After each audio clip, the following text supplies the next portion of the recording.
ओम ज्ञानतिमिरान्धस्य ज्ञानञ्जनशलाकाय चक्षुरुन्मीलितं येन तस्मै श्रीगुरवे नमः। वाञ्छाकल्पतरुभ्यश्च कृपासिन्धुभ्यः एव च पतितानां पावनेभ्यो वैष्णवेभ्यो नमो नमः। जय श्री कृष्ण चैतन्य प्रभु नित्यानंद श्री अद्वैत गदाधर शिवासादि गौर भक्तवृंद। हरे कृष्णा कृष्ण कृष्ण हरे हरे, हरे राम राम राम हरे हरे। तो कल हम लोग ने चैप्टर 11 फिनिश किया और आज हम लोग करेंगे भक्ति योगा चैप्टर 12।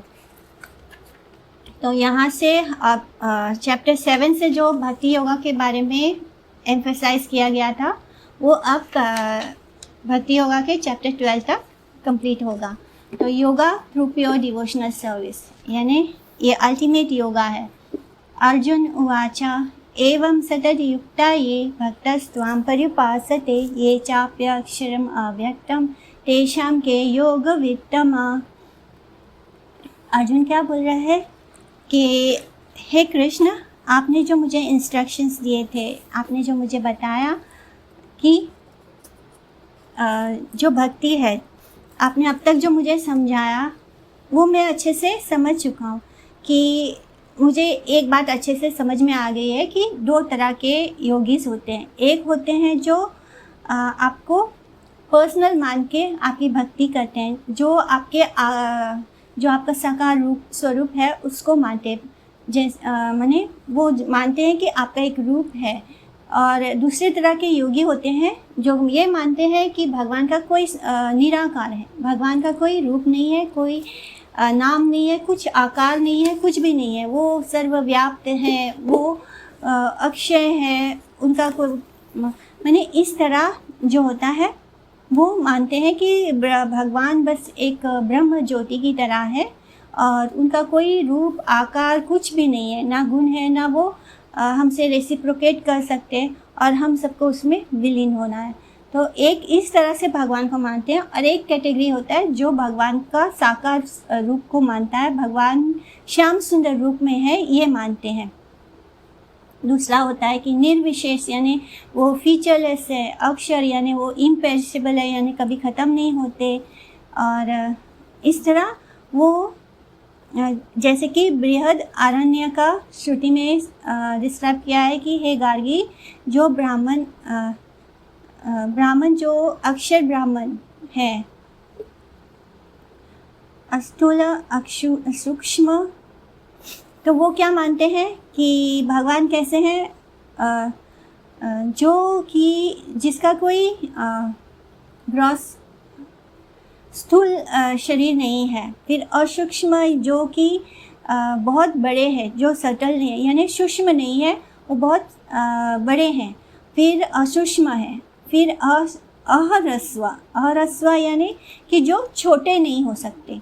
तो इस तरह एक कैटेगरी के लोग हैं जो इस तरह मानते हैं। तो ये लोग क्या मानते हैं कि भगवान का कोई आकार नहीं, कोई रूप नहीं है। इस तरह अलग अलग साधना की पद्धति है जिससे कि भगवान को हम पा सकते हैं। यानी कि हमने क्या देखा था, निष्काम कर्म योगा के बाद ज्ञान योगा के बाद निष्ठिक योगी या तो ध्यान योगा बोल सकते हैं। और उसके बाद जो ये फाइनली जो सबसे आसान रास्ता है भगवान तक पहुंचने का वो क्या है, शुद्ध भक्ति। यानी this is the most simplest easiest and most natural to perform. यानी ये सबसे आसान तरीका है भक्ति करने का। तो इस तरह इस चैप्टर में हम लोग जानेंगे भक्ति योगा के कि विशुद्ध भक्ति क्या है और उसका वो क्यों सुपीरियर है, बाकी सबसे भक्ति क्यों सुपीरियर है। तो अर्जुन जो है वो भगवान कृष्ण से सारे इंस्ट्रक्शंस बहुत अटेंशन के साथ सुन रहा था। तो 6 चैप्टर में एक श्लोक आता है, योगी नाम अपि सर्वेशा।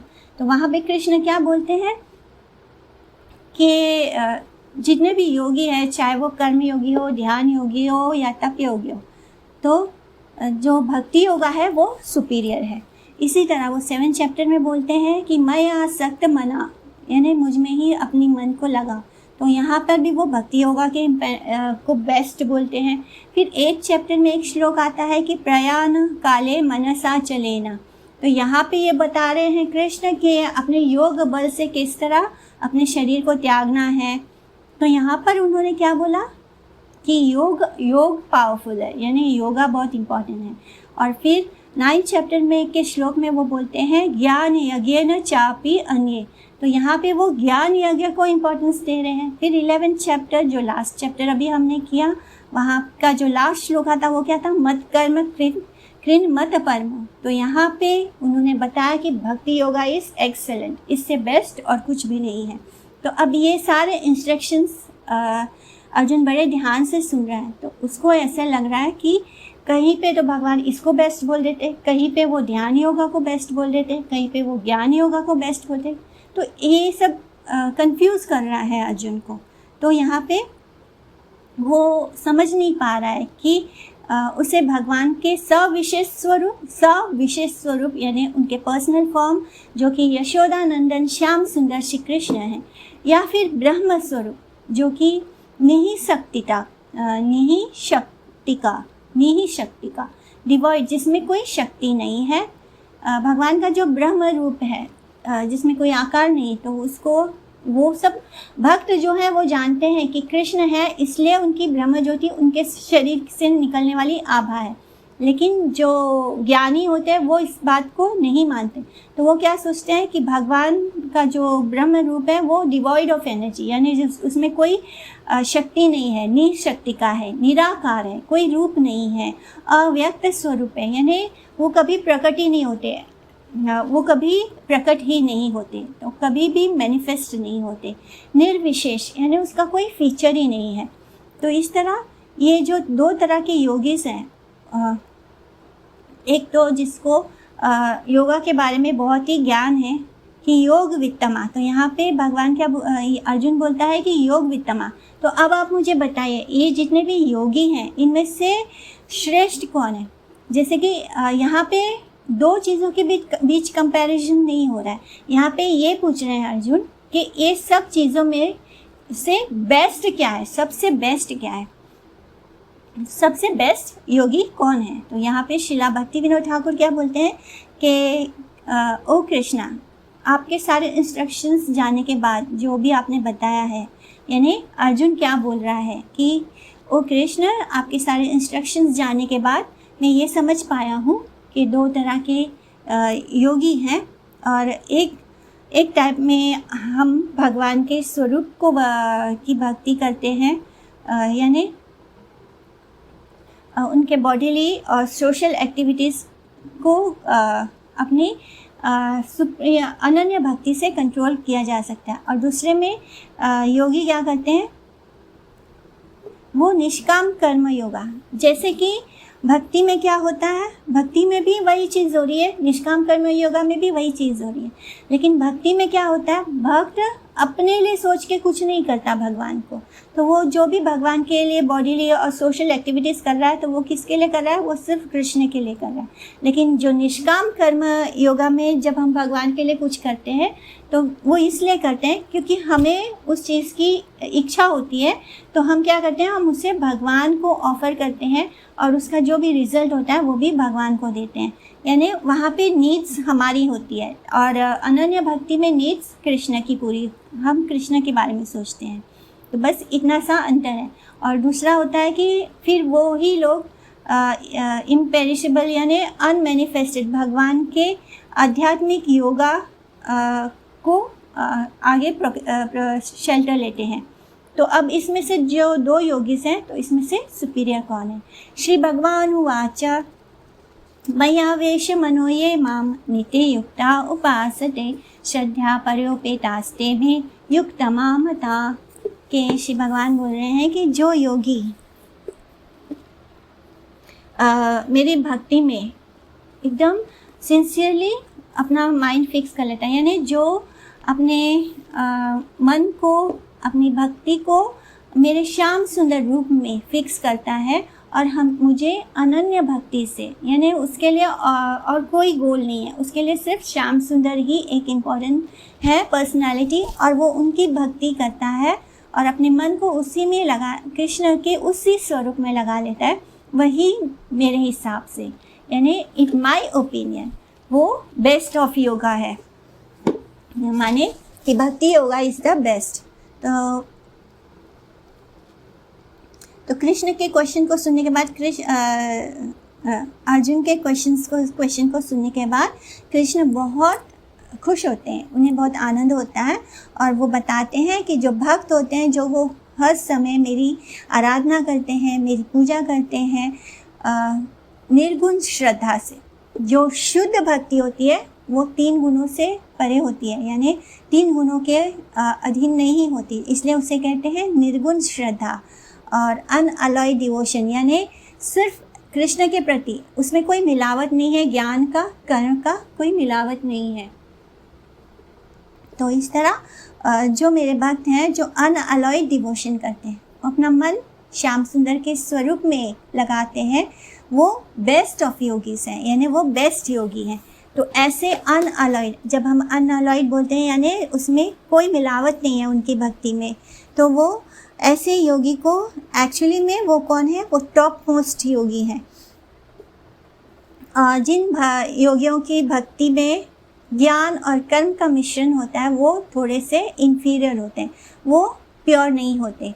तो भक्ति योगा जो है वो ज्ञान योगा से भी ऊपर है, और इसलिए जो भक्ति योगा है वही अनन्य भक्ति है, यानी वो प्योर भक्ति है, उसमें किसी भी ना ज्ञान का मिश्रण है ना कर्म का मिश्रण है।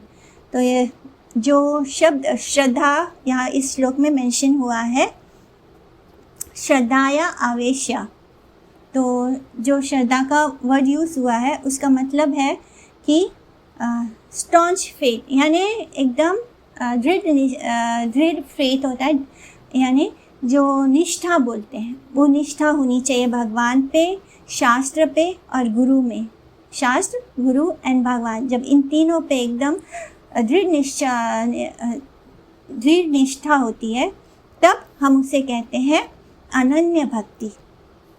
जैसे कि भगवान चैतन्य चरितमृत में भी बोलते हैं कि श्रद्धा शब्दे विश्वासे कहे सुदृढ़ निश्चया, कृष्ण भक्ति कैले सर्व कर्म कृता है, यानी जब हमारा फेथ एकदम डिटरमाइंड होता है, जब हमारी श्रद्धा एकदम इतनी बहुत स्ट्रांग हो जाती है, बहुत स्ट्रांग हो जाती है हमारी श्रद्धा, तो बस भक्ति करने मात्र से ही हम जब कृष्ण की भक्ति करते हैं तो हमें अलग से कुछ और उपाय नहीं करना पड़ता, हमें अलग से कुछ और हमारे लिए करने की ज़रूरत ही नहीं रह जाती है। जैसे कि जैसे भगवान जब अर्जुन को समझा रहे थे तब वो बोलते हैं ना कि अपने जो आपकी ड्यूटीज़ है उसे परफॉर्म करो, लेकिन जब हम शुद्ध भक्ति करते हैं तो हमारे लिए इस सोसाइटी के लिए या किसी भी चीज़ के लिए कोई ड्यूटी नहीं रह जाती है। जैसे कि लास्ट चैप्टर के भगवद गीता के लास्ट चैप्टर के श्लोक नंबर 66 में आएगा ना, भगवान बोलेंगे अबैंडन ऑल रिलीजन, यानी जो भी धर्म है आपका उन सबको छोड़ दो। तो ये शुद्ध भक्ति होती है कि उसमें किसी और चीज़ के लिए जगह नहीं होती, उसमें सिर्फ कृष्ण भक्ति करने मात्र से हम बाकी सब कुछ, जैसे कि जड़ को पानी देने से पूरा पेड़ हरा भरा रहता है, उसी तरह शुद्ध भक्ति करने से हमारे लिए और कोई भी ऑब्लिगेशंस नहीं रह जाते, ना सोसाइटी के लिए ना अपने लिए, माने हमें कुछ और अलग से करने की ज़रूरत नहीं होती है। और कहीं पर भी ये बात मेंशन है कि श्रद्धा तु अन्योपाया वर्जम कृष्णोन्मुखी चित्तवृत्ति विशेषा। चित्तवृत्ति यानी कि हमारा जो हृदय है, हमारा जो हाथ है, वो डायरेक्टली कृष्ण की तरफ हो जाता है, जिसमें और कोई अन्य इच्छा नहीं रहती है, कोई और डिज़ायर्स नहीं होता और कोई कामना नहीं होती है। तो ऐसा हृदय जिसमें बस कृष्ण ही इम्पोर्टेंट है और कृष्ण के अलावा वो किसी और के तरफ डाइवर्ट नहीं होता, इसको बोलते हैं श्रद्धा।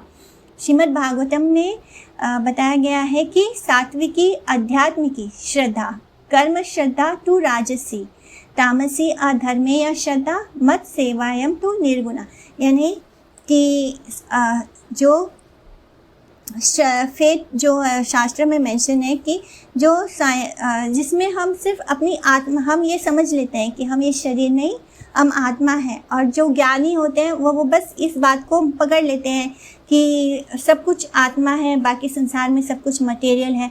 तो ये ज्ञान भी अधूरा है, तो इस ज्ञान को हम बोलेंगे ये सात्विक श्रद्धा है। कैसे? क्योंकि इसमें अभी भगवान का तत्व नहीं शामिल हुआ है। इसमें हम बस ये मान चुके हैं कि हम शरीर नहीं, हम आत्मा है, और हमारे आसपास जितने भी लोग हैं वो सब भी आत्मा है। तो ये ज्ञान अभी अधूरा है, इसलिए ये गुणों के अंदर आ रहा है, 3 गुणों के अंदर आ रहा है, और वो है सात्विक गुण में आता है। फिर दूसरी श्रद्धा होती है जब हम भगवान की तो शरण लेते हैं, लेकिन हम अपनी इच्छाओं को भी पूरा करते हैं, यानी भगवान के थ्रू हम अपनी इच्छाओं को पूरा करते हैं। यानी हम जो भी करते हैं तो वो भगवान को अर्पण करके करते हैं, लेकिन वहाँ पे हमारी इच्छा भी हिडन है। तो ये होता है राजसिक श्रद्धा। और एक होता है जिसमें व्यक्ति सब कुछ अधर्म ही करता है, तो वो होता है तामसिक श्रद्धा। लेकिन इन तीनों से ऊपर एक निर्गुण श्रद्धा है, और वो श्रद्धा है भगवान की सेवा। जब हम भगवान की सेवा करते हैं, जब हम सिर्फ कृष्ण के लिए करते हैं, उसमें हमारे अंदर अपनी इच्छा को भोगने की कोई इच्छा नहीं रहती, तब वो निर्गुण हो जाता है, यानी इन 3 गुणों के से ऊपर उठ जाता है। तो यहाँ पे निर्गुण शब्द से हमें ये समझना है कि निर्गुण होने का मतलब ये नहीं होता कि उसमें कोई कुछ एक्टिविटीज़ नहीं रह गए। निर्गुण होने का मतलब है कि उसके अंदर कोई भी मटेरियल, भौतिक संसार की जो अप्रकृत क्वालिटीज़ हैं वो ख़त्म हो गई हैं, लेकिन उसमें स्पिरिचुअल क्वालिटीज़ हैं।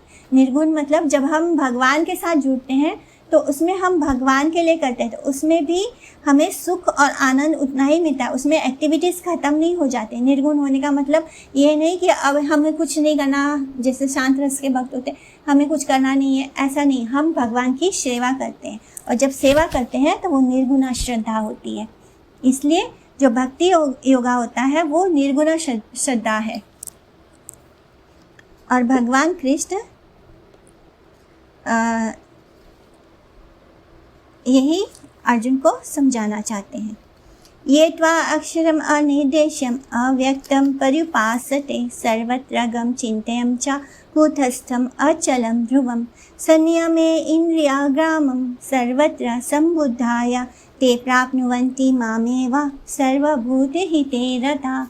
कि जो लोग भगवान हम बता रहे हैं कि जो अनमैनिफेस्टेड स्वरूप या जो ब्रह्म को मानते हैं और जो भगवान के स्वरूप को नहीं मानते, उन लोगों के लिए जो मेरी आराधना तो करते हैं लेकिन मुझे क्या मानते हैं कि मुझे कोई डिस्क्राइब नहीं कर सकता, क्योंकि मैं सर्वव्याप्त हूँ और मैं कभी प्रकट नहीं होता हूँ, मैं कभी मैनिफेस्ट नहीं होता, इसलिए मैं अनमैनिफेस्ट हूँ। मैं सर्वव्याप्त हूँ, मुझे समझना कठिन है, और मैं इटर्नल हूँ, लेकिन मेरा कोई फीचर नहीं है, मेरा कोई स्वरूप नहीं है, मैं फीचरलेस, यानी मैं सिर्फ ब्रह्म हूँ। और इस तरह वो अपने सेंसेस को कंट्रोल करने की कोशिश करते हैं, माने अपनी इंद्रियों को अपने बस में रखने की कोशिश करते हैं, और सब में भगवान को सब में क्या देखते हैं कि सब जगह ब्रह्म है। यानी कि वो एक्चुअली में वो ये भी नहीं मानते कि भगवान है, वो सोचते हैं कि हम सब भी जब हम ये शरीर त्यागेंगे तो हम भी भगवान बन जाएंगे, तो वो अपने आप को भी भगवान मान लेते हैं। क्योंकि ये स्टेज होता है, ज्ञानियों के अंदर होता है ये स्टेज, जब उन्हें ज्ञान होता है तब वो यही मानते हैं कि ये जो ब्रह्म है यही बड़ा है, तो वो भगवान को उस रूप में देखते हैं। लेकिन उनका विज़न सबके लिए इक्वल होता है, वो किसी में भेदभाव नहीं करते, वो अपने आप को ब्रह्म मानते हैं, वो अपने आसपास सब जीवात्मा को भी ब्रह्म मानते हैं, और इस तरह वो संसार के भलाई करने में लगे जाते हैं, उनके वेलफेयर के बारे में सोचते हैं, अच्छा सबके लिए अच्छा सोचते हैं, वो भी मुझे प्राप्त करते हैं। तो यहाँ पे कृष्ण बोल रहे हैं कि जो ब्रह्म स्वरूप में मानते हैं वो भी मुझे प्राप्त करते हैं। तो इसका क्या मतलब है कि जो भगवान के निर्विशेष ब्रह्म स्वरूप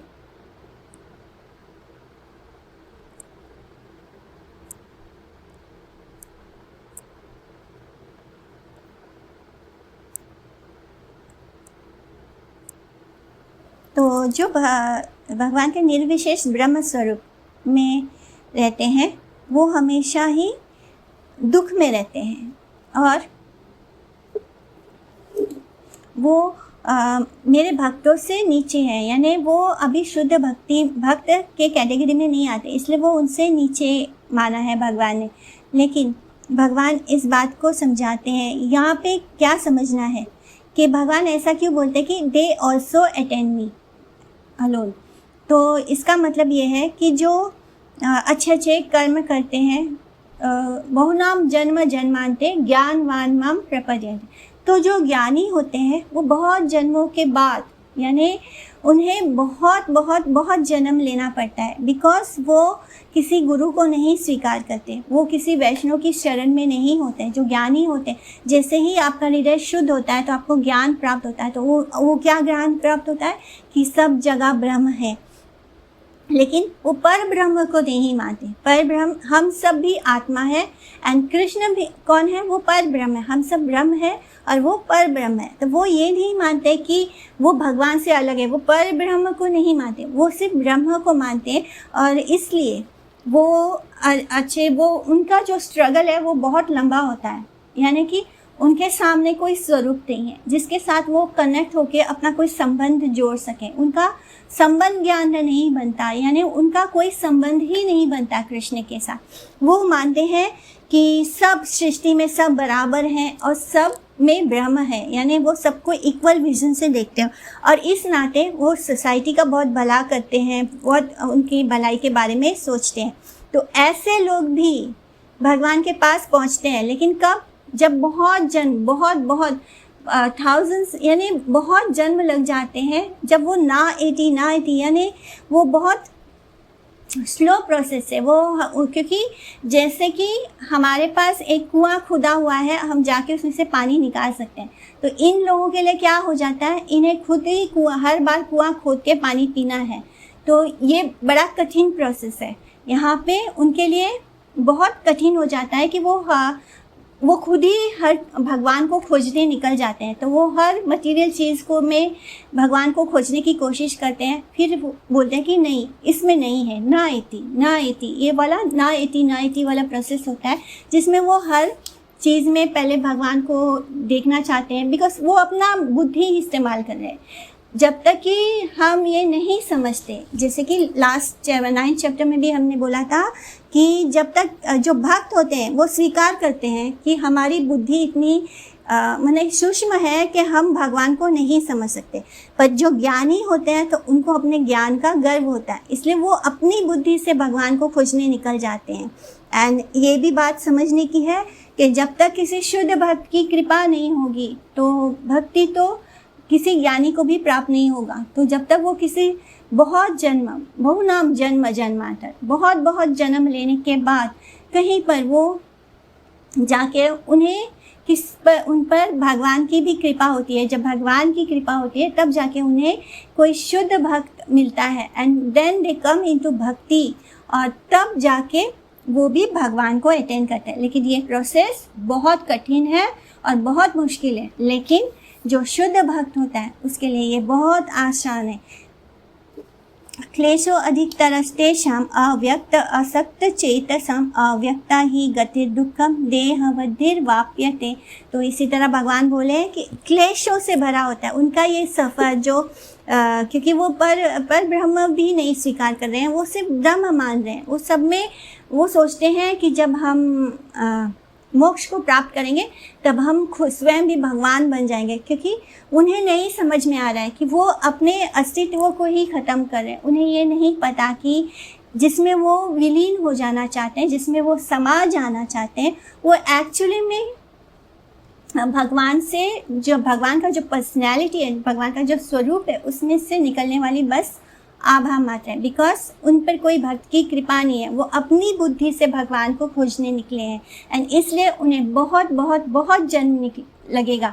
बिकॉज वो अच्छा कर्म भी कर रहे हैं साथ में, तो उस अच्छे कर्म का भी फल उन्हें प्राप्त हो रहा है। लेकिन बहुत जन्म के बाद कहीं जाके उन्हें कोई भक्त मिलेगा, एंड देन उनको ऐसा समझ में आएगा कि एक्चुअली में भगवान का एक स्वरूप है।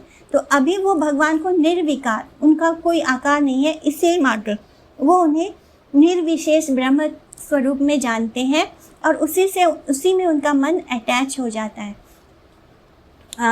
इवन हम अपनी सोसाइटी में भी देखते हैं कि जो लोग बहुत पढ़े लिखे होते हैं उनके लिए भगवान को अर्च विग्रह रूप में स्वीकार करने में कठिनाई होती है। वो हमेशा ऐसे सोचते हैं कि भगवान सिर्फ एक पावर है, भगवान बस एक शक्ति है, बट दे डोंट अंडरस्टैंड कि भगवान शक्ति नहीं, भगवान शक्तिमान है, पोजेसर ऑफ द पावर है। भगवान से ही शक्ति आ रही है। दोनों शक्ति जो है वो सबॉर्डिनेट है भगवान की, यानी वो भगवान के कंट्रोल में है। तो they only understand, those who are very intelligent, बहुत ज्ञानी होते हैं, जो मतलब मटेरियल ज्ञान में तो होते ही हैं, तो ऐसे लोग भगवान को सिर्फ एक पावर समझते हैं। वो मानना ही नहीं चाहते कि भगवान का एक रूप भी है। एंड वो लोग ये सोचते हैं, क्योंकि जो लोग मंदिर जाते हैं भगवान का या तो घर में विग्रह स्थापित करके उन्हें कपड़े वगैरह पहनाते हैं, उनकी भक्ति करते हैं, तो वो सोचते हैं कि ये बहुत सिंपल तरीका ढूंढ लिया है, तो दिस पीपल्स आर, उनको पास बुद्धि नहीं है। एक्चुअली में भगवान इज़ ऑल परवेडिंग, वो सब जगह व्याप्त हैं, ही इज़ ओमनीप्रेजेंट। तो वो इस तरह भगवान को बहुत ऐसे समझते हैं, लेकिन वो ये नहीं स्वीकार कर पाते कि भगवान का एक रूप है, और वो इस बात को एक्सेप्ट ही नहीं करते, भगवान के विग्रह रूप को आसानी से एक्सेप्ट नहीं कर पाते, because they are very proud of their intelligence. अपनी बुद्धि को लेकर उन्हें बहुत ही गर्व होता है, जिसके कारण वो खुद ही भगवान को कुछ ना कुछ धीरे धीरे जब बहुत स्ट्रगल, बहुत जन्म लग जाते हैं, तब उन्हें पता चलता है कि नहीं, इस जिसको हम भगवान समझ रहे हैं वो नहीं है, ना इति वाला प्रोसेस होता है। तो यहाँ पे भगवान यही बोल रहे हैं कि जिनका मन भगवान के निर्विशेष स्वरूप में आता है वो बहुत ही डिफ़िकल्टी एक्सपीरियंस करते हैं, और उनका ये सफ़र बहुत ही ट्रबलसम होता है, जिसके बाद उनके अंदर जो निष्ठा है वो आने में समय लगता है। और बिकॉज उनके सामने कोई स्वरूप है ही नहीं, जैसे कि श्रील गुरुदेव कैसे एक्सप्लेन करते हैं कि वो बोलते हैं कि अगर कोई बच्चा है और अगर हम उसको बोलें कि वो अपने माता पिता को ड्रॉ करना है, तो वो तुरंत एक रूप, एक आकार देकर उसको ड्राइंग करेगा। तो मैंने एक छोटा सा बच्चा भी जानता है कि उसके माता पिता का स्वरूप है, रूप है, आकार है। तो ये एक नेचुरल टेंडेंसी होता है हम सब में कि अगर हमारा स्वरूप है, हमारा रूप है, तो भगवान का यानी हमारे माता पिता का भी होगा। तो इसी तरह हमें समझना है कि अगर हम सब का आकार है, हम सब का रूप है, तो भगवान का क्यों नहीं होगा? जिसने हमें बनाया उसका भी तो रूप होगा। तो ये एक जनरल रीजनिंग है जिससे हमें खुद सोचना है कि इफ़ हम सब ऐसे हैं तो हमें बनाने वाला भी तो होगा कोई, हमें भी तो किसी ने बनाया होगा। तो इस तरह जो लोग भगवान का स्वरूप नहीं स्वीकार करते, उनको ब्रह्म मानते हैं, उनके लिए ये सफ़र बहुत ही कठिन होता है, जिसके कारण उन्हें बहुत बहुत बहुत जन्म लेने पड़ते हैं। बिकॉज जैसे कि हमारे पास जब हम गुरु परंपरा में होते हैं और जब हम गुरु की शरण में होते हैं, तो हमें शुरू से कुछ नहीं ढूंढना है। हमारे पास ढेर सारे शास्त्र हैं जिनको पढ़ के हमारे गुरु हमें बताते हैं कि हमें क्या करना है। तो हमारा जो ज्ञान है वो वहाँ से शुरू होता है। पहले हमें अपने गुरु से जो है वो सब प्राप्त हो जाता है। हमें अलग से बैठ के किताब की रचना नहीं करनी है, हमें अलग से बैठ के सब कुछ खोजना नहीं है। और अगर हम ऐसे करने लग जाएं तो हमें तो बहुत बहुत बहुत जन्म लग जाएंगे। तो ये जो वैष्णव की शरण में होते हैं उन्हें ये नहीं करना पड़ता, उनके लिए भक्ति बहुत आसान होती है। बिकॉज वो आसानी से स्वीकार कर लेते हैं कि किसी की भी शुद्ध वैष्णव की शरणागति को वो स्वीकार करके अपना भक्ति का ये फॉलो कर लेते हैं। लेकिन जो निर्विशेष ब्रह्म को मानते हैं वो बहुत ही मिजरी, बहुत ही तकलीफ को फेस करते हैं। उनकी साधना भी कठिन होती है, और जब वो सिद्ध होती है तब भी वो कठिन होता है, क्योंकि कोई भी साधना जो है वो बिना भक्ति के परफेक्ट हो ही नहीं सकती। और बिना भक्ति के सपोर्ट लिए हुए, अगर ज्ञानी भी भक्ति का सपोर्ट ना लिए, तो वो भी निर्विशेष ब्रह्म में भी वो कुछ भी ब्रह्म ज्ञान को नहीं प्राप्त कर सकते। इस तरह ये लोगों के लिए जब जो साधना का प्रोसेस, बिकॉज उनके सामने कोई आकार नहीं है। अगर वो मेडिटेशन कर रहे हैं तो क्या, किस चीज़ पे मेडिटेशन कर रहे हैं? कुछ तो होगा जिस पे मेडिटेशन करना है। शास्त्र कहते हैं कि हमें भगवान के चतुर्भुज रूप पे मेडिटेशन करना है, लेकिन आजकल भी ऐसे मेडिटेशन होते हैं जहाँ पे वो बोलते हैं कि हमें खाली हो जाना है, we have to become empty. तो हमें क्या खाली होना है? हमें, हमारे सामने कोई रूप ही नहीं होगा तो हम कहाँ पे कंसंट्रेट करेंगे? तो ये जो सफ़र होता है निर्विशेष ब्रह्म का, ये साधना के प्रोसेस में भी कठिन होता है। जब वो सिद्धि हो जाता है तब भी उनका मन भटकता है संसार में, अपनी डिज़ायर्स, वो बहुत जल्दी उनका फॉल डाउन होता है और बहुत कंट्रोल करते हैं, वो अपने इंद्रियों को बहुत बस में रखने की कोशिश करते हैं, लेकिन तब भी उनका फॉल डाउन होता ही है, बिकॉज उनके सामने कोई है ही नहीं किसको वो समर्पण करेंगे। तो इस तरह लेकिन जो हमारी शुद्ध भक्ति होती है, वो जहाँ जिस लेवल से हम शुरू करते हैं भक्ति, वहाँ से ही वो हमें आनंद देती है। यानी वो साधना के लेवल में भी सुख है, आनंद है, और जब हम कृष्ण का प्रेम प्राप्त कर लेते हैं तब भी हमारे लिए वो आनंद ही आनंद है। तो इसलिए भक्ति जो है वो साधना और सिद्ध दोनों लेवल पे आनंद है। एंड निर्विशेष ब्रह्म का जो सफ़र है वो साधना में भी कठिन है, वहाँ भी उनको मेडिटेशन करने में बहुत समय लगेगा, एंड बिकॉज उनका मेडिटेशन परफेक्ट नहीं होता तो उन्हें बार बार जन्म भी लेना पड़ता है, एंड ये बहुत जन्म लग जाते हैं तब वो सिद्ध होते हैं। और वो सिद्ध होने पे भी परफेक्ट सिद्धि नहीं होती, क्योंकि वहाँ भी उनके पास कुछ है ही नहीं, तो उनका फॉल डाउन भी हो सकता है वहाँ पे। तो सिद्धि वहाँ भी वो कठिन ही होता है, सिद्ध होने पे भी उन्हें कुछ प्राप्त नहीं होता। यानी अगर वो मर जाते हैं और वो ब्रह्म ज्योति में, बिकॉज कृष्ण हमारी इच्छा पूरी करते हैं, तो कृष्ण से अगर कोई भगवान में विलीन हो जाना चाहता है तो वो भगवान की ब्रह्म ज्योति में विलीन हो जाता है, एंड वहाँ पे क्या होता है, उनका स्पिरिचुअल सुसाइड होता है। तो सिद्ध प्रोसेस में भी उनको कोई फ़ायदा नहीं हुआ। उन्हें ये एहसास ही नहीं है कि हम एक पर्सनालिटी है, हमारा भी एक पर्सनालिटी है, हमारे भी एक इंडिविजुअलिटी है, कृष्ण की भी है। यानी हम भी एक इंडिविजुअल हैं और कृष्ण भी एक इंडिविजुअल है। तो हम अलग अलग हैं, वो ये नहीं मानते, वो अपने आप को भगवान मानना चाहते हैं, इसलिए उस ज्योति में विलीन हो जाते हैं। और उन्हें इस बात का एहसास नहीं कि ब्रह्म ज्योति में विलीन होने के बाद भी जब उनका एक जो अच्छे कर्म है, जो उनकी साधना है, उसका फल पूरा हो जाएगा, तब उन्हें वापस इस धरती पर भेज दिया जाएगा, क्योंकि वो अल्टीमेट गोल है ही नहीं। हमारा अल्टीमेट गोल कहाँ पूरा होता है? जब हम गोलोक पहुँचते हैं, जब हम वैकुंठ पहुँचते हैं। तो इन लोगों के लिए साधना भी कठिन है, सिद्ध भी कठिन है, सिद्धि भी कठिन है। तो श्रील भक्ति विनोद ठाकुर बोलते हैं कि ज्ञानी योगी और भक्ति योगी में क्या डिफरेंस है, कि इनका जो साधना है भक्ति योगी का, वो बहुत आसानी से भगवान को प्राप्त कर लेते हैं, और उनका जो साध्य स्टेज है वो उसमें उनको कोई भी डर और भय नहीं होता। ऑन द अदर हैंड जो ज्ञान योगी होते हैं, उनका साधना वो अव्यक्त तत्व में फिक्स होने के कारण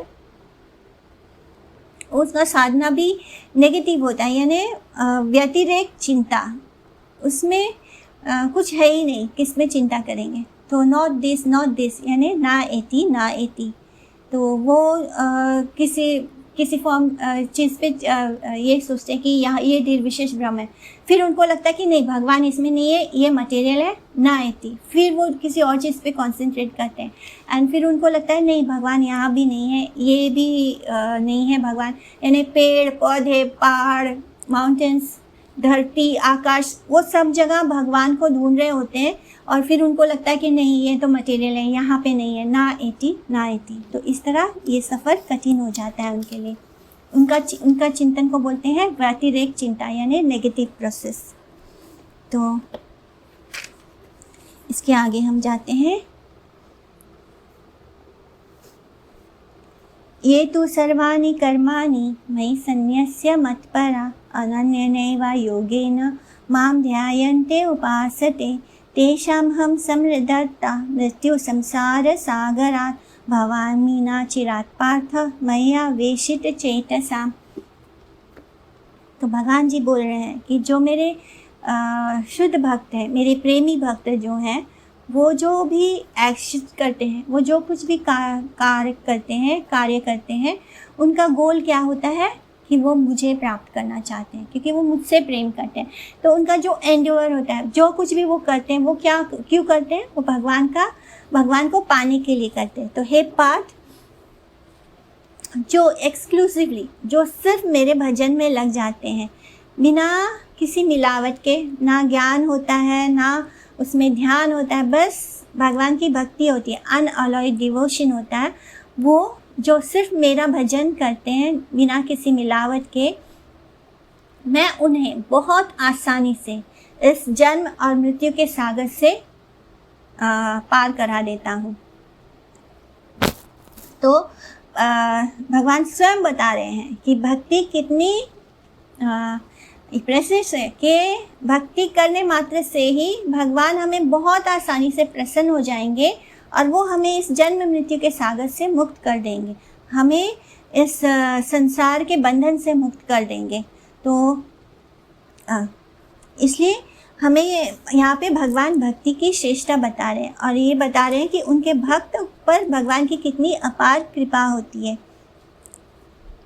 जो उनके भक्त होते हैं वो बाकी सब एक्टिविटीज़ छोड़कर, यानी नगर कर्म, ज्ञान और तपस्या, ये सारे प्रोसेस छोड़कर वो सिर्फ मेरी खुशी के लिए, मेरे आराधना में बिजी हो जाते हैं, यानी मेरी अनन्य भक्ति करते हैं विथ इस इंटेंशन के साथ कि उन्हें कृष्ण को प्राप्त करना है, और उनके मन में कोई दूसरा विचार नहीं होता, और वो बहुत आसानी से इस मटेरियल वर्ल्ड से फ्री हो जाते हैं। तो श्रीमद् भागवतम में आता है कि जो भी फल हम कर्म, तपस्या, ज्ञान और वैराग्य से प्राप्त करते हैं, वो भक्ति में वो भक्त को बड़ी आसानी से मिल जाता है, यानी चाहे वो स्वर्ग हो, चाहे वो मोक्ष हो, चाहे वो मेरे धाम हो। लेकिन भक्त जो होता है उसे ना मोक्ष चाहिए ना स्वर्ग चाहिए, उसे क्या चाहिए? उसको भगवान की सेवा चाहिए। तो भक्त जो है वो इन सब चीज़ों को नकार देता है, उसे सिद्धियाँ भी, भक्त को सिद्धियाँ भी प्राप्त होती हैं, लेकिन भगवान की दी हुई उन सिद्धियों से भी उसे कोई मतलब नहीं होता। उसे सिर्फ भगवान की सेवा में ही आनंद आता है, और भगवान के धाम में ही उसे जाना उसका जीवन का लक्ष्य होता है।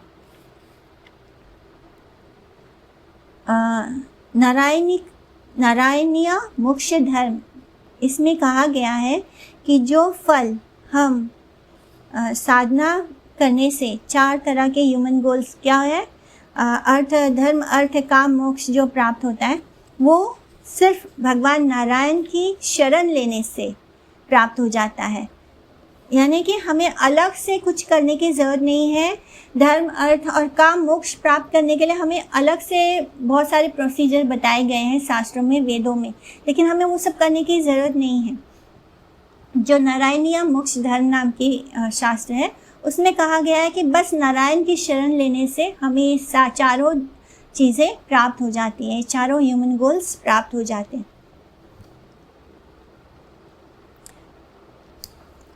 जैसे कि कोई ये क्वेश्चन पूछ सकता है कि ऐसी कौन सी साधना है जिसे करने से हम इस भव सागर को पार कर सकते हैं। तो यहाँ पे भगवान बोलते हैं कि ये क्वेश्चन का कोई ज़रूरत ही नहीं है, क्योंकि मैं खुद अपने भक्तों को पार करा देता हूँ। उन्हें कोई और साधना करने की ज़रूरत नहीं है, उन्हें कुछ भी और करने की ज़रूरत नहीं है। बस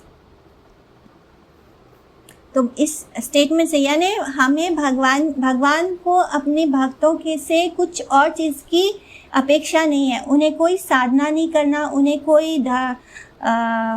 अलग से तप वगैरह नहीं करना। भगवान बोलते हैं कि मैं खुद अपने भक्तों को पार करा देता हूँ इस मटेरियल वर्ल्ड से, मेरे भक्तों को कुछ और प्रोसेस करने की ज़रूरत नहीं है। तो यहाँ से हम जानते हैं कि भगवान के अंदर वात्सल्य भाव है अपने भक्तों के लिए, लेकिन ये सेम भाव उनके अंदर ज्ञानी भक्तों के लिए नहीं है, क्योंकि ज्ञानी भक्त हैं वो भगवान के पर ब्रह्म को भी नहीं स्वीकार करते, वो सिर्फ भगवान में, वो स्वयं ही भगवान बन जाना चाहते हैं। तो यहाँ पे भगवान का वात्सल्य भाव सिर्फ अपने भक्तों के लिए, शुद्ध भक्तों के लिए है।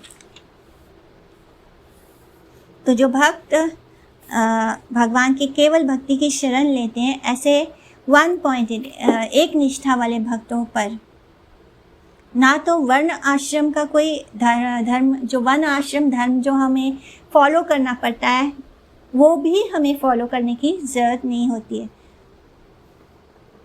यानी हमें प्रिस्क्राइब ड्यूटीज़ भी फॉलो करने की ज़रूरत नहीं है, बिकॉज हमारी सारी ड्यूटीज सबसे श्रेष्ठ व्यक्ति के लिए, supreme personality of God head के लिए हो जाती है। एंड ये जो वर्ण आश्रम वगैरह सब कुछ है, ये क्यों होता है? ये इसलिए होता है कि हम शुद्ध हो सकें, हम सतोगुण तक पहुंच जाएं, जिससे कि हमारे हृदय शुद्ध होगा एंड तब हमें भक्ति का ज्ञान प्राप्त हो सके।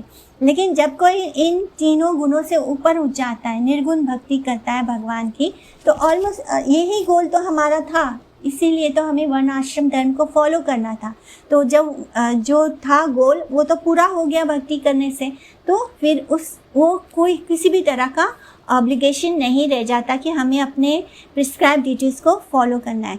भगवान की प्रेममयी सेवा जो है वो एकमात्र गोल होता है, जिसे हम अनन्य भक्ति से भगवान के नाम करने से, भगवान की जो नवधा भक्ति है, हियरिंग, चैंटिंग, रिमेम्बरिंग, भगवान का नाम, रूप, गुण, लीला, ये सब सुनने से ही हमें प्राप्त हो जाएगा। बस हमारे जीवन में बस यही रह जाता है कि हमें अलग से इस संसार का कोई भी नियम बांधता नहीं है। तो इस तरह जो भक्त है वो साधना के स्टेज में ही भगवान के लिए श्रवण कीर्तन करता है और भगवान की भक्ति में आगे बढ़ जाता है, जिससे कि भगवान अपने भक्त को बहुत आसानी से और बहुत जल्दी इस मटेरियल भवसागर से मुक्त कर देते हैं, जो कि ज्ञानियों के लिए बहुत कठिन है। ज्ञानियों के लिए ये बहुनाम जन्म होता है, भक्त के लिए शायद 1 या 2 जन्म में हो जाएगा, लेकिन ज्ञानी के लिए बहुत बहुत बहुत सारे जन्म लेने होते हैं। इसलिए जो भक्त होते हैं वो हमेशा किस पे मेडिटेट करते हैं? भगवान की जो अर्च विग्रह है, उनके जो नित्य श्री विग्रह होते हैं, उसके इटर्नल स्वरूप यानी जो ह्यूमन लाइक फॉर्म है कृष्ण का श्याम सुंदर स्वरूप, उस पर कॉन्सेंट्रेट करते हैं और उस पर कॉन्सेंट्रेट करके उनकी सेवा करके उनकी अनन्य भक्ति करते हैं। तो यहाँ पे भगवान अपने बताते हैं, भगवान ने एक वाव लिया था, भगवान ने एक वचन दिया था कि ये यथा माम प्रपद्यन्ते तम तथैवा भजाम्यहम्, कि जो जैसे जैसे मुझे भजेगा मैं वैसे वैसे उसको रेसिप्रोकेट करता हूँ। तो इसलिए भगवान अपने शुद्ध भक्तों को बहुत जल्दी रेसिप्रोकेट करते हैं, क्योंकि वहाँ पे भगवान का और भक्त का डायरेक्ट रिलेशनशिप होता है। लेकिन जो अव्यक्त स्वरूप है उसमें क्या होता है? उसमें तो भक्त अपना नुकसान कर लेता है, एक सुसाइडल अटेम्प्ट जैसा हो जाता है कि वो खुद भगवान बनने के चक्कर में अपने अस्तित्व को ही खो देता है। तो ये जो सुसाइडल कॉन्सेप्शन है वननेस का, ये क्या होता है? उसमें भगवान का तो कोई नुकसान नहीं हुआ, लेकिन जिसने जो ज्ञानी होते हैं जो इस तरह मर्ज हो जाते हैं भगवान के ब्रह्म रूप में, तो उसमें उनका नुकसान हो जाता है। यानी ना तो उन्हें अच्छी तरह से मोक्ष भी नहीं प्राप्त होता है, एक तो वो बिकॉज वो सेवा से वंचित हो जाते हैं, वो अपनी आइडेंटिटी को ही ख़त्म कर देते हैं भगवान के ब्रह्म ज्योति में मर्ज होके, एंड फिर एक समय के बाद, एक लॉन्ग पीरियड के बाद उन्हें वापस धरती पर ही आना पड़ता है। तो कुछ फ़ायदा नहीं होता है, जो फ़ायदा भगवान की लविंग यानी भगवान की भक्ति में होता है, प्रेममयी सेवा में होता है। श्लोका नंबर 8, मयेव मन आधत्स्व मयि बुद्धिं निवेशया निवसिष्यसि मयेव अथा ऊर्ध्वं न संशया। तो यहाँ पे भगवान बता रहे हैं कि उनकी भक्ति कैसे करनी है, वो प्रोसेस बता रहे हैं कि मुझ में ही अपना मन फिक्स कर लो। कैसे फिक्स करना है भगवान का मन? यानी भगवान के श्याम सुंदर रूप में हमें अपना मन फिक्स करना है। हमें किसी और, हमारे सामने बहुत सारे रूप होंगे भगवान के, जैसे कि वराह है, नरसिम्हा है, भगवान ने कितने अवतार लिए हैं। तो हम बोल सकते हैं ना, हम राम जी पर या नरसिम्हा भगवान पर या वराह भगवान पर या वामन भगवान पर, इन सब पर भी कॉन्सेंट्रेट कर सकते हैं। लेकिन भगवान स्वयं भगवद गीता में क्या बोल रहे हैं? भगवान किस रूप में प्रेजेंट है अर्जुन के सामने? श्याम सुंदर रूप में। तो वो क्या बोल रहे हैं कि मैं व मन आधत्स्व, यानी मेरे इस रूप में अपना मन फिक्स करो। सो कृष्णा ऑल्सो वॉन्ट्स, कि वो चाहते हैं कि हम उनको श्याम सुंदर रूप में पूजे, हम उनके श्याम सुंदर रूप को ही जाने, यानी भगवान स्वयं बता रहे हैं। इससे ज़्यादा और क्या प्रूफ चाहिए सब लोगों को कि भगवान जो है वो श्याम सुंदर रूप में ही अपना यही उनका एक्चुअल रूप है। उनका जो श्याम सुंदर रूप है, जो 2 भुजा वाला रूप है, जिसमें उनके हाथों में बंसी होती है, जिसमें वो एक गोपाल की तरह है, उनके घुंघराले बाल हैं, उनका बहुत सुंदर सॉफ्ट बॉडी है। तो ये जो उनका बहुत बहुत बहुत अधिक माधुर्य वाला स्वरूप है, यही एक्चुअली में is the form of Krishna, is the form of supreme personality of God है। तो इसी में भगवान बोलते हैं कि अपने मन को मुझ में फिक्स कर दो, अपनी बुद्धि को मेरे अंदर इन्वेस्ट कर दो, मुझ में लगा दो, एंड फिर जब तुम अपना ये शरीर छोड़ोगे तब तुम श्योरली सर्टेनली मेरे पास आओगे, यानी इसमें कोई डाउट नहीं है। अतः उद्धव ना संशय, कोई संशय नहीं, कोई डाउट मत करो। तुम जब अपने मन को मुझ में निवेश कर दोगे, उसमें लगा दोगे, अपना मन को मुझ में फिक्स कर लोगे, अपनी बुद्धि को मुझ में लगा दोगे, और फिर मैं तुम्हें स्वयं, जब तुम अपना ये शरीर त्यागोगे तब मैं तुम्हें स्वयं अपने धाम ले जाऊंगा, और इसमें कोई डाउट नहीं है। सो कितना परफेक्टली भगवान कितनी ओपनली हमें बता रहे हैं कि हमें क्या करना है। हमें सिर्फ भगवान कृष्ण की पूजा करनी है, हमें किसी और चीज़, उनके किसी और रूप में भी डाइवर्ट नहीं होना है। हमें कृष्ण के बहुत सारे रूप हैं, लेकिन जब कृष्ण खुद ही बोल रहे हैं कि मेरे श्याम सुंदर रूप पर कॉन्सेंट्रेट करो, तो हमें उनके इसी श्याम सुंदर रूप पर कॉन्सेंट्रेट करना है। ये इतना कॉन्फिडेंशियल नॉलेज है और इसे भगवान इतनी ओपनली हमें बता रहे हैं, ये सबके सामने है, लेकिन फिर भी लोग इस श्लोका में भगवान जो बोल रहे हैं उसको नहीं देख पाते।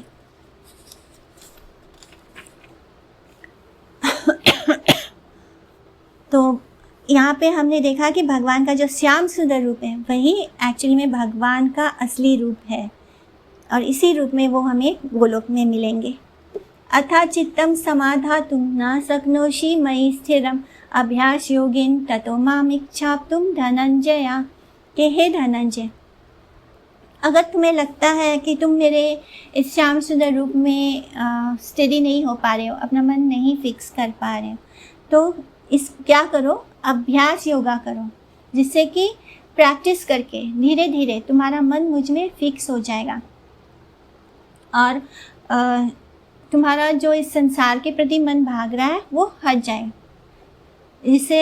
तो इसीलिए हम क्या करते हैं, हम चैंटिंग क्यों करते हैं? हम ज़बरदस्ती ही चैंटिंग करते हैं। कोई भी इंसान जब हरि नाम जब शुरू करता है तो बहुत इच्छा से नहीं करता। इतना आसान सा मंत्र है, इसको बाहर भी नहीं करने की ज़रूरत पड़ती है। इतने आराम से हम बोल लेते हैं कि हरे कृष्णा कृष्ण कृष्णा हरे हरे, हरे राम राम राम हरे हरे। तो ये इतना कठिन मंत्र तो नहीं है, लेकिन फिर भी हम कितनी शिकायत करते हैं कि हमारा मन कॉन्सेंट्रेट नहीं होता हरे कृष्णा महामंत्र पे। हम 16 माला भी पूरा करने में दिक्कत महसूस करते हैं। तो इसलिए भगवान इस बात को समझते हैं, बोलते हैं कि तुम अभ्यास योगा करो। तो ये जो हम चैंटिंग करते हैं, मैं बार बार बोलती हूँ कि chanting is our love for Krishna. तो धीरे धीरे यही चैंटिंग हमारे हृदय को क्लीन करेगी, एंड हमारे हृदय में जो कृष्ण के लिए प्रेम है, हमें अलग से प्रेम को पैदा नहीं करना है कृष्ण के लिए। हम जो जीव आत्मा है वो कृष्ण का अंश है, तो ऑलरेडी हमारे हाथ में कृष्ण के लिए प्रेम मौजूद है। एंड बिकॉज हमारे मन जैसे कि हम भगवान की तरह भोग करना चाहते थे, इसलिए इस संसार में आ गए। इसलिए हमारी इच्छाओं को पूरा करने के लिए हमें 84 लाख योनियों में अलग अलग बॉडीज़ मिलती है जिसमें हम भोग कर सकें। उसमें से सिर्फ 4 लाख योनि जो होती है वो मनुष्य की होती है। इन 4 लाख योनियों में ही हम कर्म बनाते हैं।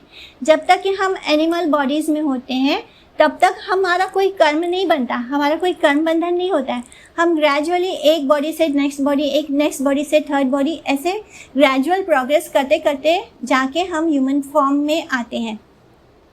तो वो सारे जितने भी एनिमल बॉडीज़ होते हैं, एनिमल स्पीसीज़ होते हैं, वो सब क्या होते हैं, उसमें वो भोग योनि है, यानी उसमें हमारा कोई कर्म नहीं बनता। लेकिन बिकॉज ये जो 84 लाख योनि में जो 80 लाख योनियाँ हैं, उसमें हमने क्या किया है, भोग किया है। एंड हर योनि में बहुत सारे जैसे कि अगर कोई एक योनि फिश का है तो एक फिश तो नहीं होती है संसार में। भगवान ने इतने तरह तरह के डिज़ाइन वाले फिश बनाए हैं, कोई छोटे हैं, कोई विशाल है, कोई बहुत बड़े हैं। तो हमें क्या है, हमें हर उस फिश के योनि से गुजरना होगा। यानी एक स्पीसीज फिश का है तो उस फिश में भी बहुत सारे वेराइटीज़ हैं, हमें हर वेराइटी से हमारी आत्मा को गुजरना है। तो आप समझिए कि ये जो 80 लाख योनि में हमने जो भोग वृत्ति की है, जो भोग किया है, उसने हमारे हृदय पर कितना असर किया है। हम कितने कंडीशन हो चुके हैं भोग करने की इच्छा से कि अभी भी हम ह्यूमन फॉर्म बॉडी में आने के बाद भी वो भोग इच्छा ख़त्म नहीं होती, अभी भी हमारे अंदर वो एनिमल प्रोपेंसिटी बनी रहती है।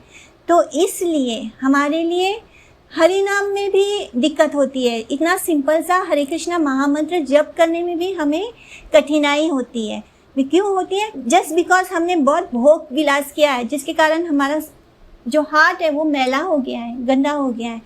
एंड इसे ही भगवान बोल रहे हैं कि अभ्यास योगा से उसे हमें शुद्ध करना है, जिससे कि हमारा जो मन है वो भगवान के श्याम सुंदर रूप में फिक्स हो जाए और इस संसार की चीज़ों से हट जाए हमारा ध्यान। तो किस तरह कृष्ण हमारे मन की सारी दुविधा को समझते हैं। वो जानते हैं कि हम किस स्टेज में हैं और हमारे लिए कितना कठिन हो जाता है कि सिंपल सा bhakti yoga is the most simple and sublime process to get Krishna. लेकिन ये जो इतना आसान प्रोसेस है, जस्ट बिकॉज हम इतने कंडीशन हो गए हैं, हमारे अंदर इतनी ज़्यादा भोग इच्छा हो गई है कि इस वजह से हम जो बहुत ही आसान है उसे नहीं कर पाते हैं। तो यहाँ पे श्री भक्ति विनोद ठाकुर बताते हैं कि जैसे कि भगवान ने पहले मेंशन किया था निरुपाधिका प्रेम, तो वो जो इटर्नल फंक्शन है मन का, वो क्या है, वो कृष्ण को डिवोट होता है। यानी जो हमारा ओरिजिनल फॉर्म है वो क्या है, वो हमें ऑलरेडी हमारे अंदर कृष्ण के लिए प्रेम है। बस हरे कृष्णा महामंत्र करके ये होता है अभ्यास। ये जो हरे कृष्णा महामंत्र हम करते हैं एकदम इमीडिएटली हमारे अंदर प्रेम नहीं आ जाएगा। जब तक हृदय में जो डिज़ायर्स हैं वो क्या है, वो धूल मिट्टी के समान है। तो वो जो हमारा हृदय का जो कमरा है उसमें जो हमारे इच्छाओं का धूल भरा है वो हरे कृष्णा महामंत्र से साफ कर देगा। हरे कृष्णा महामंत्र एंड हरि कथा, ये दो बहुत इम्पॉर्टेंट चीज़ हैं। ये दोनों से ही हमारा हृदय क्लीन होगा एंड वहाँ पे जो भगवान के प्रेम का जो दीपक जल रहा है वो हमें उसकी रोशनी पूरे हमारे हार्ट को इल्यूमिनेट कर देगी। यानी वो प्रेम हमारे अंदर है कृष्ण के लिए। ये हमारा नेचुरल टेंडेंसी है कि हम कृष्ण को प्रेम करेंगे, लेकिन हम कंडीशन है। एंड जब वो कंडीशनल सोल अपने आप को प्योरीफाई कर लेगा तब कृष्ण का प्रेम सिद्ध अवस्था में आ जाएगा। यानी अभी हम साधना प्रोसेस में एंड देन हम उस प्रेम को प्राप्त भी करेंगे एंड ये बहुत आसानी से भी होगा। इसके लिए भक्ति योगा जो है ये सबसे आसान प्रोसेस है एंड ये बहुत आसानी से हम कृष्ण प्रेम को जरूर प्राप्त कर लेंगे। ये दृढ़ निश्चय होना चाहिए बिकॉज कृष्ण स्वयं कहते हैं कि वो भक्ति योगा है, वो ही आसान प्रोसेस है एंड उसे ही कृष्ण स्वीकार भी करते हैं। अभ्यासे अपि समर्थोऽसि मत कर्म परमो भवा मदर्थम अपि कर्माणि कुर्वन् सिद्धिं व पश्यसि। कि अगर तुम्हें कृष्णा इतने ऑप्शंस दे रहे हैं अर्जुन को, अब बोलते हैं कि अगर तुम्हें अभ्यास योगा करने में भी दिक्कत हो रही है तो क्या करो, बस मेरे लिए कर्म करो, जस्ट डू एक्टिंग फॉर, यानी अपना जो भी काम कर रहे हो वो मेरे लिए करो, सिर्फ मेरे लिए करो और किसी के लिए नहीं। जब तुम ये एक्टिविटीज़ मेरे लिए परफॉर्म करोगे, जैसे कि श्रवणम और कीर्तनम फॉर माई प्लेजर, मेरे लिए करोगे, मेरी खुशी के लिए करोगे, तब भी तुम्हें परफेक्शन प्राप्त हो जाएगा, यानी जो तुम्हारा वो गोल है वो प्राप्त हो जाएगा। अभ्यास करने में भी दिक्कत हो रही है तो भगवान बोलते हैं कि श्रवण करो, कीर्तन करो। तो जो अर्जुन है वो कैसा है, जिसका जो टंग है वो जॉन्डिस से इफेक्ट हो गया है, तो उसे मिश्री का स्वाद कैसा लग रहा है, कड़वा। जिन व्यक्तियों को जॉन्डिस होती है उनके जीभ में अगर उनको हम मिश्री खाने को दें, मीठा खाने को दें, तो क्या लगता है उनको, वो कड़वा लगता है, बहुत कड़वा लगता है। तो हम सब भी इसी स्थिति में हैं, हम सबको भी जॉन्डिस हो गया है, इसलिए हमें भगवान का जो भक्ति है, जो मिठास है, वो अभी कड़वा लगता है। तो इस तरह हमारा जो मन है वो अविद्या से पॉल्यूटेड है और हम भगवान के जो स्वीटनेस है, उनका जो श्याम सुंदर रूप का जो माधुर्य है, उसको टेस्ट नहीं कर पा रहे हैं।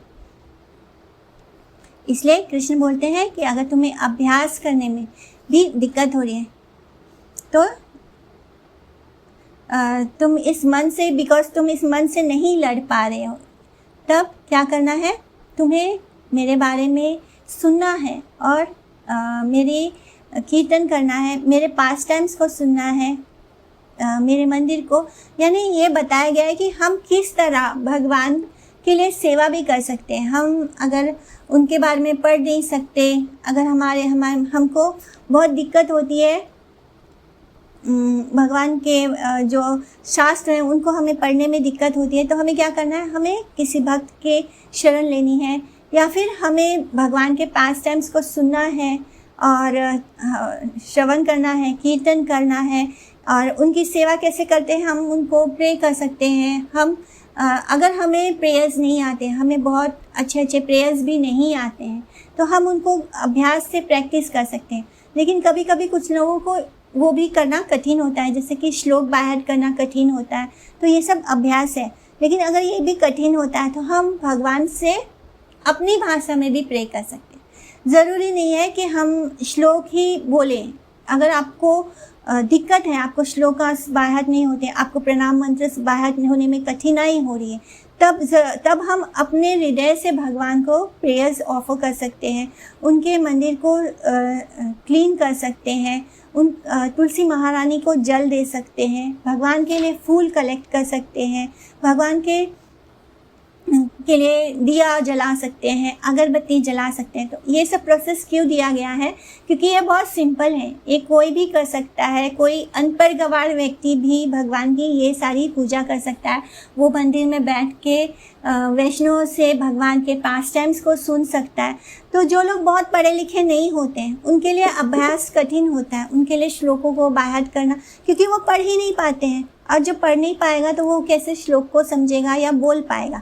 तब भगवान कहते हैं कि अगर तुम्हारे लिए अभ्यास भी कठिन है तो तुम मेरे पास टाइम्स को सुनो, तुम मेरे नाम का कीर्तन करो, मेरी पूजा करो, मुझे प्रार्थना करो, मेरे मंदिर को क्लीन करो, तुलसी महारानी को जल दो, मेरे लिए फूल इकट्ठा करो। जो भी भगवान की पूजा में, विग्रह में, सेवा में जो लगता है वो सेवा तुम मेरे लिए करो।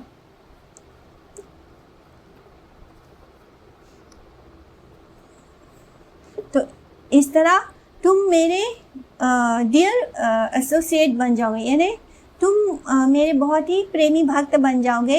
ये सब करने मात्र से ही तुम मेरे प्रेमी भक्त बन जाओगे। तुम्हें हर वक्त मेरा स्मरण करने की भी ज़रूरत नहीं है। तो इस तरह भगवान हमें बहुत सारे ऑप्शंस दे रहे हैं कि किस तरह हम उन तक पहुंच सकते हैं। हमारे लिए ये सारे कठिन रास्तों को वो आसान कर रहे हैं। सो फ्रॉम श्लोका नंबर 11 हम लोग कल करेंगे। एंड आज हमने 10 श्लोका किए एंड नेक्स्ट 10 श्लोका हम लोग कल करेंगे, तो ये चैप्टर फिनिश हो जाएगा। So any questions, any doubts? Hare Krishna. Okay, can we end the lecture यहाँ पे हम? हाँ जी, हाँ बोलो। हाँ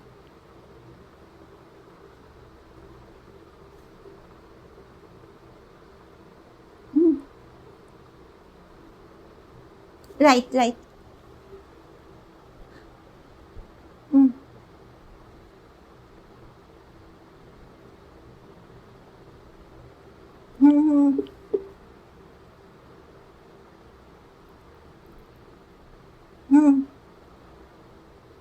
हम्म। हाँ हाँ हाँ। हाँ मैंने,